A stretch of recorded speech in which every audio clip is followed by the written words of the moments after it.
Let's learn how to play Bella Ciao together. If we haven't met, hi, I'm Megan. I'm a violinist and teacher. I've been playing the violin for over 20 years. I have my bachelor's and master's degrees in violin performance, and I'm currently Suzuki trained through Book 7.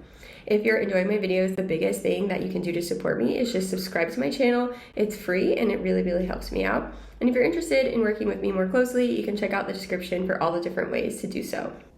This piece is in the key of A minor, and you might be wondering, well, Megan, how do you know that?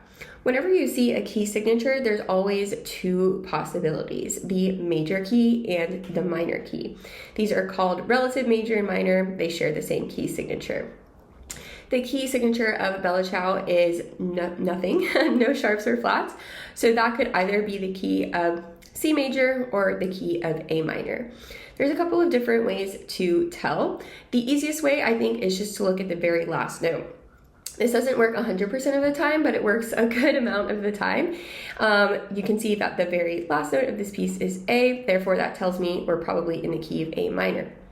Another thing is just to listen for the overall character of the piece. This is not necessarily a happy piece, so that's another clue that it's probably in the minor key rather than the major key.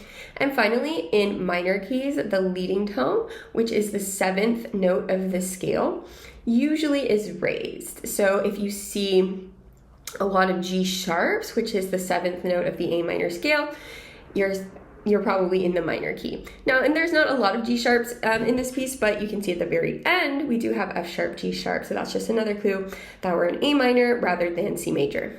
This piece is very beginner friendly. You do not need to shift at all. Again, it does have some trickier rhythms with ties.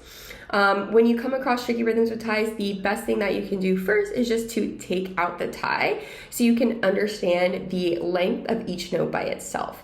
Once you do that, you can add the tie back in and your rhythm should be golden. Obviously, you always want to make sure that you're listening to the piece too to help with the rhythm, but if you clicked on this video, you probably already know this piece very well and want to learn to play it on your violin. We're in 4/4 time, so there's 4 beats per measure. We'll be playing this at quarter note equals 80, and be sure to grab your free sheet music in the description. Let's get started.